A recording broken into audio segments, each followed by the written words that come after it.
Bienvenue dans l'interview L'été Rohr.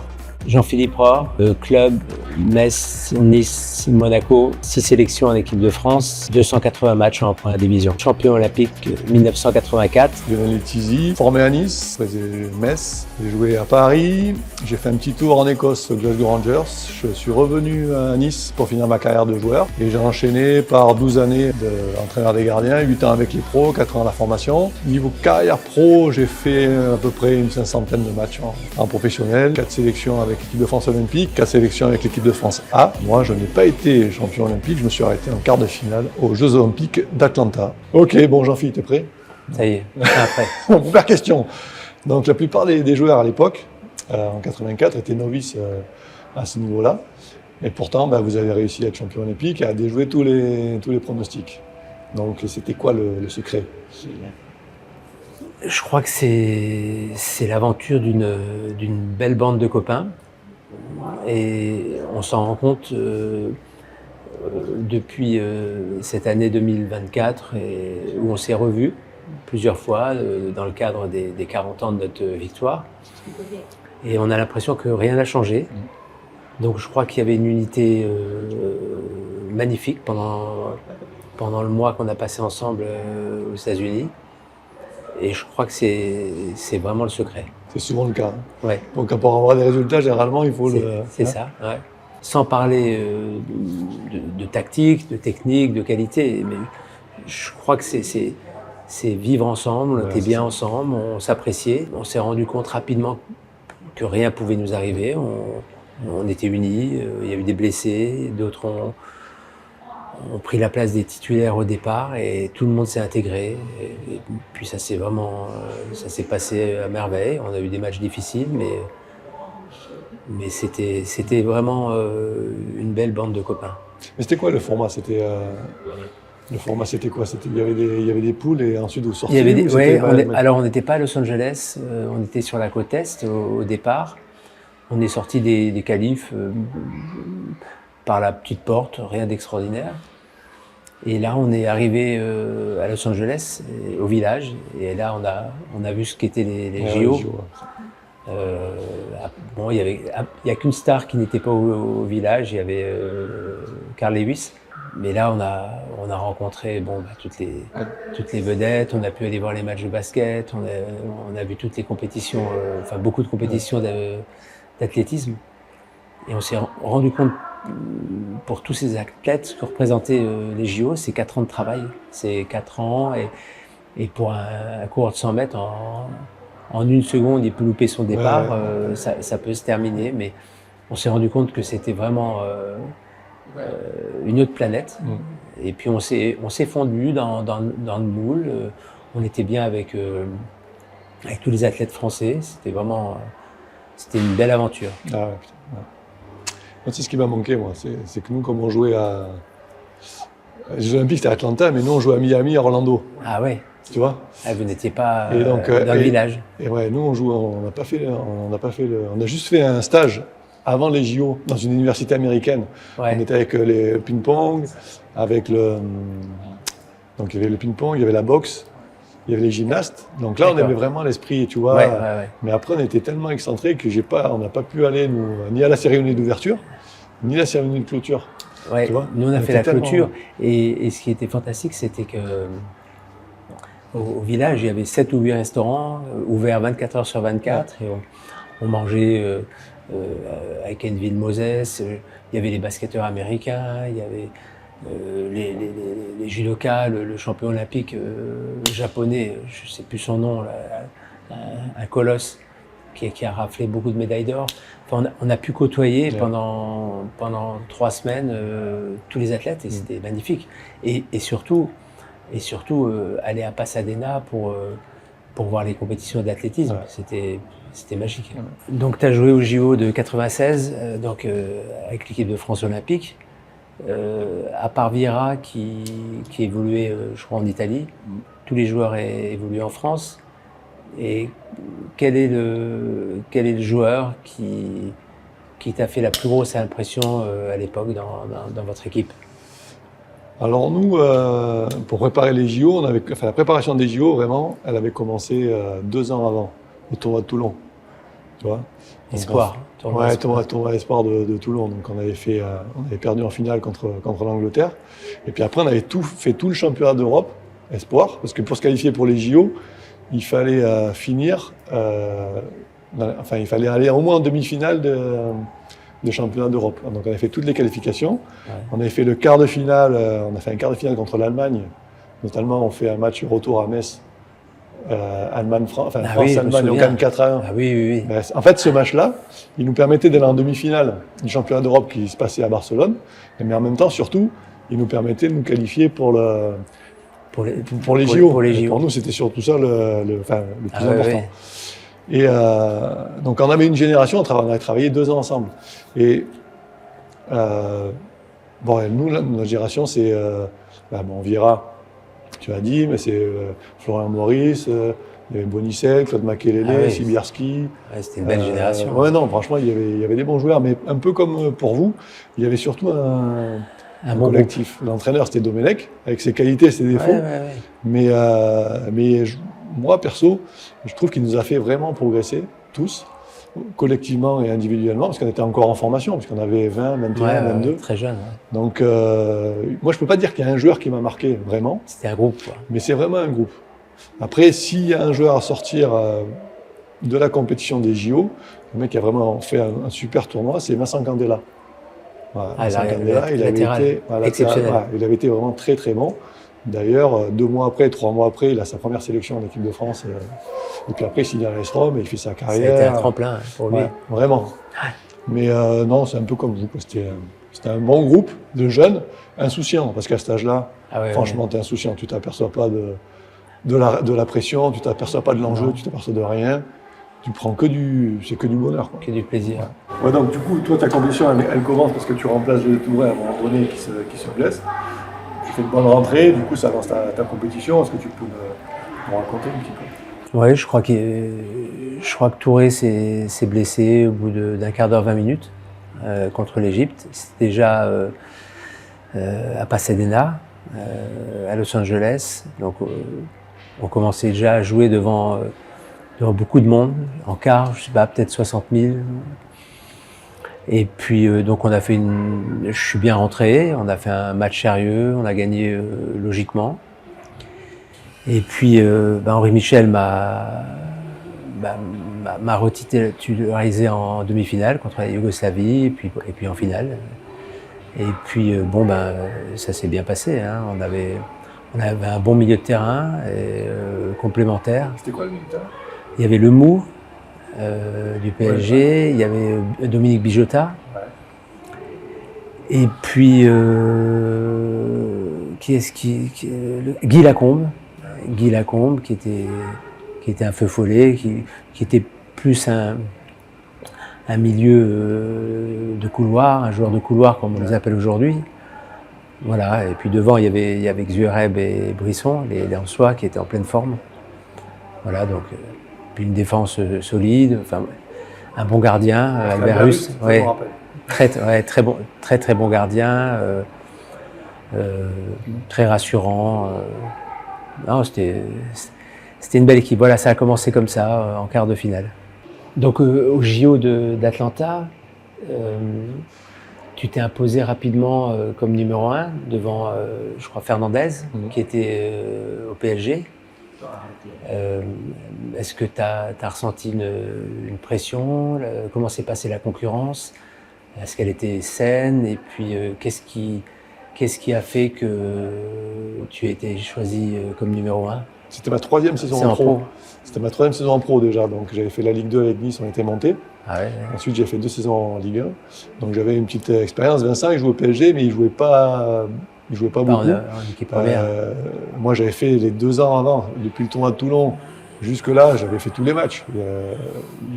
Donc en fait j'étais vraiment le numéro 1. Le seul truc qui a failli me faire rater les JO d'ailleurs, c'est qu'en stage, on fait un stage à Clairefontaine pour se préparer. Et au bout de 2 jours, on fait des tests de vitesse et je me fais une élongation. Et là, en fait, moi, j'ai passé ma réparation à me soigner. Et j'ai pas fait les matchs amicaux. Et tu t'es rétabli juste pour le début. Ouais, j'ai fait le dernier match amical avant la compétition. C'était contre le Ghana, je m'en rappelle. Et puis après, j'ai attaqué direct. Le premier match, c'était France-Australie. J'ai attaqué direct. Moi, ma préparation, je l'ai passée un peu bizarrement parce que j'étais blessé. Mais après, au niveau responsabilité, moi, j'avais... à cet âge-là, c'est ce que je disais. L'insouciance. Franchement, t'as pas de... Tu rentres sur le terrain pour gagner. Pas de stress, voilà. T'as du stress. Oui, le bon stress. C'est ça, tu as du stress, le stress de vouloir gagner et de vouloir faire une bonne performance. Mais tu n'as pas le stress de dire, oh là là, si je fais une erreur, qu'est-ce qui se passe Nous, c'est pareil, on jouait à Miami dans un stade de football américain. Le stade, il était plein. Je pense qu'il devait y avoir, je sais pas moi, 40 ou 50 000 personnes.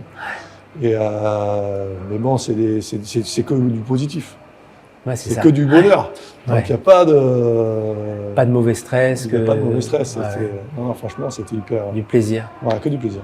Donc en 84, pendant la compétition, quel a été le match le plus compliqué pour toi et le match le plus abouti où tu as pris le plus de plaisir?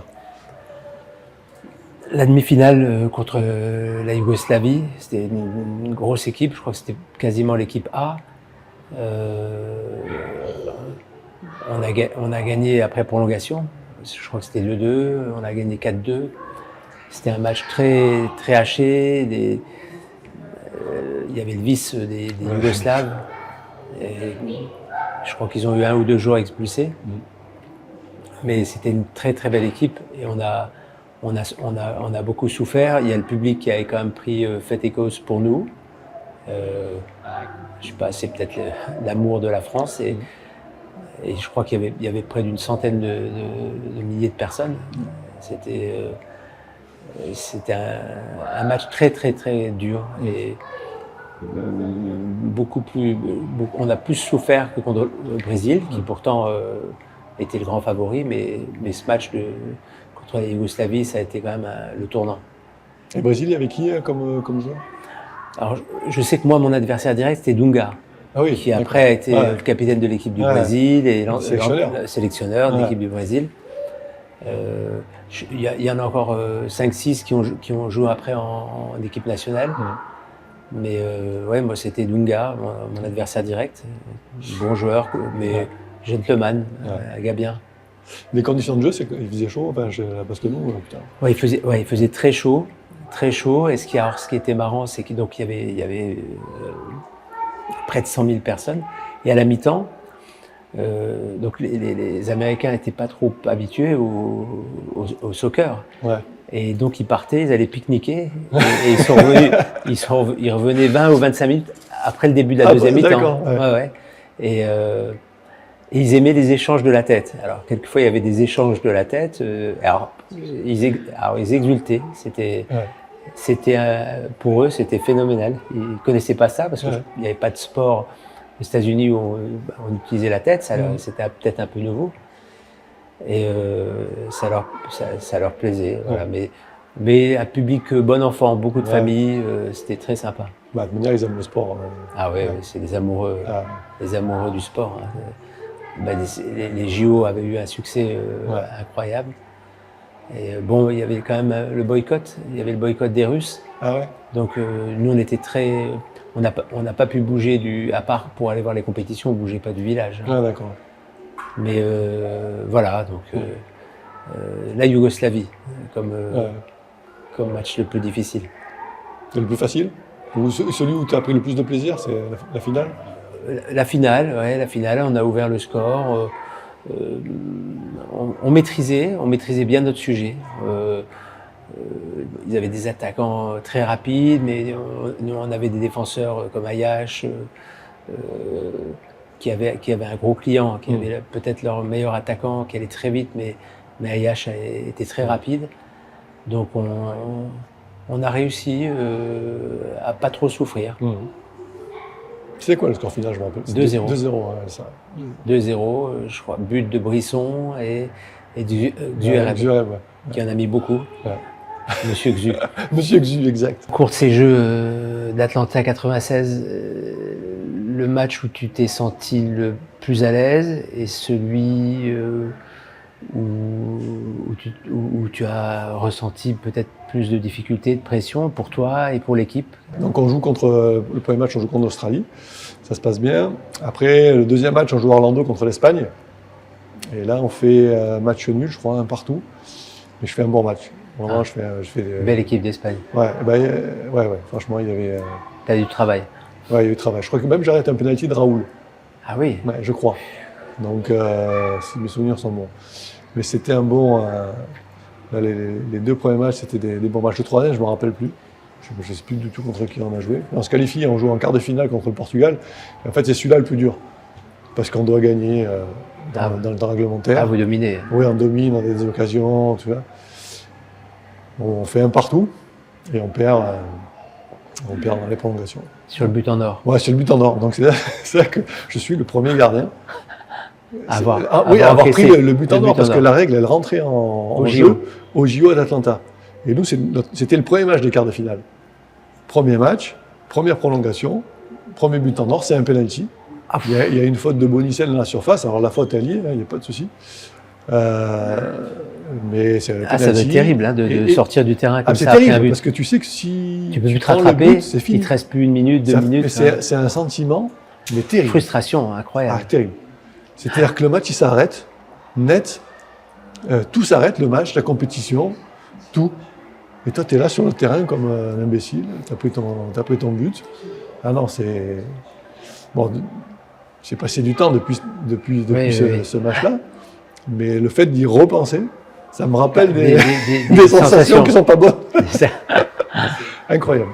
Donc du coup, en finale, ça se passe bien parce que tu fais une passe décisive sur un des 2 buts. Là-dessus, vous gagnez. Est-ce que pour toi, ça a été un plus d'avoir eu cette action personnelle qui a permis la victoire finale, ou bien c'était vraiment le plus important de gagner, quoi, peu importe la performance perso. À l'époque, ça m'a fait plaisir. J'étais surtout content quand on ouvre le score. Et après, avec le recul, quand on revoit les images, ça fait toujours plaisir d'avoir contribué directement à un but, quoi, sur un beau centre et puis une détente verticale de François Brisson exceptionnelle. Oui, on peut pas nier qu'avoir contribué comme ça de près à un but, c'est toujours valorisant. Ouais. Mais bon, c'est quand même c'est la médaille qui reste et puis c'est la victoire du groupe. Hein. Voilà, d'un groupe qui n'était pas du tout favori. Parce qu'il y avait quand même des équipes sur le papier beaucoup plus fortes que nous. Il y avait quand même, je me souviens, des grosses équipes d'Italie, de la Yougoslavie qu'on a éliminées. L'Allemagne n'était pas là parce que je crois qu'on les avait éliminés aux qualifications avant d'aller au jeu. Mais je me demande s'ils n'avaient pas été repêchés. Parce qu'ils avaient aussi une belle équipe avec pas mal de pros. Mais oui, il y avait des... Enfin, ce qui me reste, c'est quand même le sentiment de cette équipe en général, le podium. Le podium, ça a été quelque chose de fantastique. C'est vraiment ce qui me reste et l'ambiance. Et ce stade-là, avec un monde fou et puis un stade qui avait fait et cause pour nous. Donc, ça a été quand même un grand moment. La Marseillaise. La médaille, tu l'as gardée? Oui. Parce que ça, c'est... Je l'ai gardée et puis alors par contre, dans nos discussions là, quand on se retrouve, on évoque le fait qu'on est les seuls champions olympiques à ne pas avoir eu la Légion d'honneur. Tous les champions olympiques français ont la Légion d'honneur et nous ne l'avons pas eu. Il y a une lettre qui a été envoyée par la fédération, le CIF, le Comité international français, il y a 3 semaines, 1 mois à la ministre des Sports qui a refusé. D'accord. Et je sais qu'il y a quelques joueurs qui font le maximum pour qu'on l'ait, puisque apparemment, c'est une réalité, c'est comme ça. Tous les médailles d'or. Mais même ceux qui ont eu la médaille d'or olympique en 84. Ils ont eu la Légion d'honneur? Non, en 84, ils ont eu, eux, c'était le championnat d'Europe. Non, mais les autres, par exemple, je sais pas. Ah moi, oui, tous. Les championnats Ah depuis oui, 84, je sais pas moi, du tous, judo, oui, ils ont tous. tous eu la... Tous depuis, oui. On est les seuls. D'accord. Et il y a aussi, après, il y a eu des équipes de sport collectif qui ont eu cette médaille, cette Légion d'honneur. Et donc, je sais qu'il y en a qui font le maximum. Ouais. Ben là, c'est quoi? Ça fait 20 ans? Non, c'était non, 84, malheureusement, ça fait 40 ans. 40 ans. Ça aurait c'est pas 40 beau. ans après. Ouais. Et à un moment donné, on pensait l'avoir. On a vu des bruits. Il y avait un article dans le Parisien, comme quoi le président Macron allait nous la remettre. Et puis finalement, ça s'est pas fait. Donc voilà. C'est dommage. Ouais. Oui, Lionel, donc finalement, ces JO de 96 sont terminés par une élimination face au Portugal, avec malheureusement un but en or. Est-ce que vous méritiez de passer, ou est-ce que la défaite est logique? Est-ce que le penalty était justifié? Alors, le penalty est justifié. Il y a faute. On méritait de passer parce qu'on était meilleur que le Portugal. Sur le match, on doit marquer beaucoup plus de buts que ça. Bah, malheureusement, c'est le football. On le voit encore maintenant. Hein. C'est pas toujours les meilleurs qui gagnent. Mais c'est vrai que c'est ce que je disais tout à l'heure, que quand tu prends ce but en or dans les prolongations et que tout s'arrête d'un coup, ça fait quand même un sentiment bizarre. Mais non. Et ce qui est dommage surtout, c'est que on a commencé la compétition loin de l'Atlanta, parce que donc on n'a pas pu faire la cérémonie d'ouverture. Ouais. Et on aurait pu faire la cérémonie de clôture si on avait été en demi-finale. Parce qu'à partir de demi-finale, tous les matchs après se passaient à Atlanta. D'accord. Nous, on avait joué Miami, Orlando. C'était le match à pas perdre. Voilà, c'était le match à pas perdre pour plein de raisons. Parce que déjà pour se qualifier pour une demi, pour avoir une chance peut-être même d'avoir, même si c'est la médaille de la troisième place. Aller au village peut-être. Village, et on restait jusqu'à la fin. Donc voir des compétitions, voir pas mal de trucs, faire la cérémonie de clôture, et puis après rentrer. C'est-à-dire que là, on se fait éliminer, et le lendemain, on était dans l'avion pour partir, pour rentrer en France, et je me suis retrouvé après à Metz pour recommencer la saison.